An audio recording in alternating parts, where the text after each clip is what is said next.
السلام علیکم ورحمۃ اللہ وبرکاتہ۔ معزز سامعین، آج کی ویڈیو میں ہم بات کریں گے سیکس ایجوکیشن پر، یعنی ہائپو ایکٹیو سیکشول ڈس آرڈر کیا ہے۔ معزز سامعین، ازواجی تعلقات میں تناؤ پیدا ہونے کے اسباب۔ تناؤ کو ختم کرنے کے اسباب میں سب سے بڑا عنصر جنسی ضروریات کے پورا ہونے سے جڑا ہوا ہے۔ اس بات سے انکار کرنا ایک غیر فطری بات ہوگی کہ جنسی عمل صرف ایک جنسی لذت کا عمل ہے، بلکہ قربت، پیار اور دونوں پارٹنر کے درمیان تعلقات کی مضبوطی اور تسکین کا بھی ذریعہ ہے۔ جنسی ضرورت یا جنسی عمل کے خواہش کا ہونا مرد و عورت دونوں کے لیے انتہائی ضروری ہے۔ اگر کسی وجہ سے دونوں میں جنسی سرگرمی کی خواہش کی کمی ہو جائے تو یہ ان کے تعلقات پر برے اثرات مرتب کرنے کی بہت بڑی وجہ بن سکتی ہے۔ معزز سامعین، عام طور پر یہ خیال کیا جاتا ہے کہ جنسی عمل کے فعل ہمیشہ مرد سے ہوتی ہیں، اور جب شوہر کو جنسی خواہش ہو تو اس کے لیے ضروری نہیں کہ وہ اپنی بیوی کی جنسی خواہش کا بھی خیال کرے، جو کہ ایک غیر حقیقی خیال ہے، جس کی وجہ سے اکثر مرد حضرات یہ سمجھتے ہیں کہ ان کے عورت کو جب بھی وہ جنسی عمل کے لیے رغبت کا اظہار کرے تو وہ فوری مباشرت کے لیے نہ صرف رضامند ہوگی، بلکہ اس کے ذہن میں وہ جذبات بھی جنسی عمل کے خیال سے آمادہ ہوں گے۔ وہ اپنی بھرپور شراکت کو یقینی بنائے گی، جبکہ حقیقت میں ایسا سب ممکن نہیں ہوتا، اور جنسی عمل میں بھرپور شراکت کے لیے بہت ضروری ہے کہ عورت کو بھی جنسی رغبت ہو، کہ بالکل ایک غیر فطری جذبہ ہے، تاکہ دونوں پارٹنر اپنے قربت کے لمحات کو اپنی جنسی تسکین کا ذریعہ بنا سکے۔ لیکن سوچ کی یہ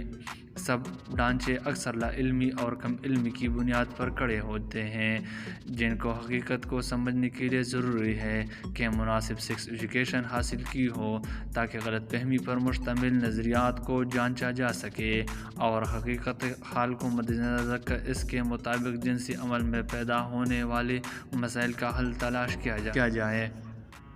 معزز سامعین، عام طور پر خیال کیا جاتا ہے کہ جنسی عمل میں صرف مرد کو پرفارم کرنے کے لیے ضروری صحت اور طاقت کی ضرورت ہے، اور مرد کی جنسی عضو کا استعدادی یا سختی، اور اس کے ساتھ ساتھ اتنا پرفارمنس ٹائم ضروری ہے کہ عورت لذت سے بھرپور انزال یا آرگزم سے لطف اندوز ہو سکے۔ یہ خیال کسی حد تک درست ہوتا ہے، مگر اس خیال کی درستگی تب کسی کام کی نہیں رہ جاتی جب عورت جنسی سرگرمی کے لیے تحریک ہی نہ محسوس کرے، اور اگر ایسے صورتحال ہو تو اس کو مرد حضرات اکثر ایک عام انکار سمجھ کر غصے بھی ہو جاتے ہیں، اور انکار رویہ نفرت زدہ ہونے لگتا ہے۔ معزز سامعین، مگر غصے کرنے اور برے رویے کا اظہار کرنے سے پہلے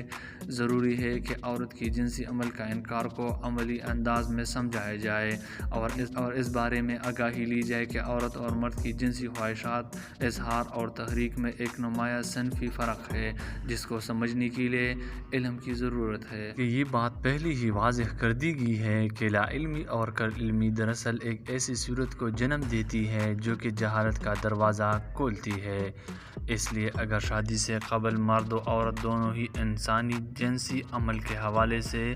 ضروری معلومات اور تعلیم آشنا ہو تو وہ کسی بھی غلط فہمی کا شکار ہو کر ایک دوسرے کو اذیت اور تکلیف کا موقع نہیں دے سکیں گے، بلکہ وہ ایک دوسرے کے جنسی عمل کے حوالے سے فطری طور پر موجودہ تفرق اور ممکنہ مسائل کے حل کے لیے صحیح معنوں میں ایک دوسرے کی مدد کر سکیں گے۔ سامعین، عورت کا جنسی سرگرمی کے لیے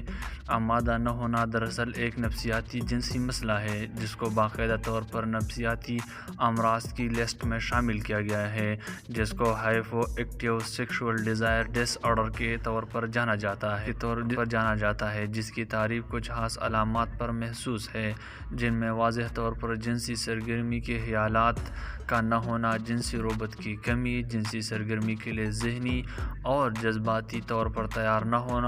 ہو پانا شامل ہے، جس میں عورت ذہنی تناؤ بڑھتی ہے۔ طبی لحاظ سے ہائپو ایکٹیو سیکشول ڈیزائر ڈس آرڈر کے تناؤ میں اداسی،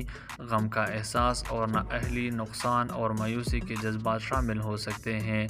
اگرچہ پارٹنر کی طرف سے اس کو ایسی رغبت برے اشارے اور تحریک بھی مل رہی ہوتی ہے۔ معزز سامعین، ایسے خواتین کو اس مرض سے گزر رہی ہوں، وہ خود بھی اس بارے میں علم نہیں رکھتی کہ ایسا ان کے ساتھ کیوں ہو رہا ہے، اور ان کے پارٹنرز بھی اس غلط فہمی کو پال لیتے ہیں کہ ان کی بیوی ان سے پیار نہیں کرتی۔ وہ جان بوجھ کر انکار کر کے اپنے خاوند کو سزا دینے کا بندوبست کر رہی ہے، جبکہ یہ محض کم علمی ہے کہ خاوند اپنی بیوی کی جنسی سرگرمی کے انکار کو کسی جذباتی انداز سے دیکھے یا اس پر کوئی منفی جذبات کا رد عمل کا اظہار کرتے ہوئے اس کو رنج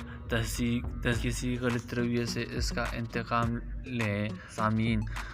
ماہرین کے مطابق ہائپو ایکٹیو سیکشول ڈیزائر ڈس آرڈر کی وجوہات کو صحیح معنوں میں بتانا ذرا مشکل ہے۔ البتہ بہت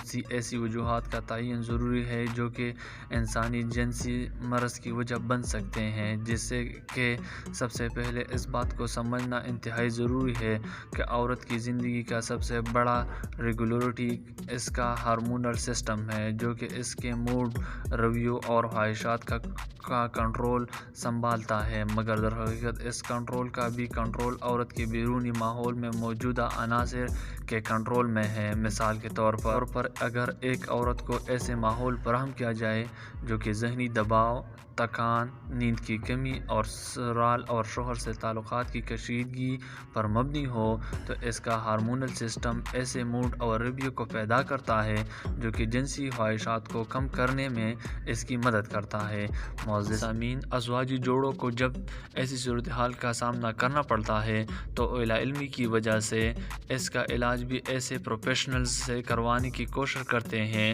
جو کہ ان نفسیاتی، جنسی معاملات اور سیکس تھراپی پر کوئی عبور نہیں رکھتے، کیونکہ ہمارے ہاں یہ عام رجحان ہے کہ اگر خاوند کو کوئی جنسی مسئلہ لاحق ہے تو وہ حکیم یا ڈاکٹر کے پاس ہی جائے گا، اور ایسے ہی خواتین بھی اس بات پر پختہ یقین رکھتی ہے کہ شادی کے بعد ان کے تمام جنسی مسائل کا حل سائیکالوجسٹ کے پاس ہی ہے، مگر ہے وہ ایکٹو سیکشول ڈیزائر ڈس آرڈر چونکہ ایک نفسیاتی جنسی مسئلہ ہے جس کے لیے ماہر نفسیات سے رجوع کرنا ہی زیادہ مؤثر ہو سکتا ہے، کیونکہ ماہر نفسیات اس مسئلے کے ساتھ جڑے مختلف عناصر اور ان کے اثرات سے پیدا شدہ مسائل کو بھی بہتر انداز حل کر سکتے ہیں۔ معزز سامعین، اس طرح کی مزید معلوماتی ویڈیو دیکھنے کے لیے ہمارے چینل کو سبسکرائب کریں۔ شکریہ۔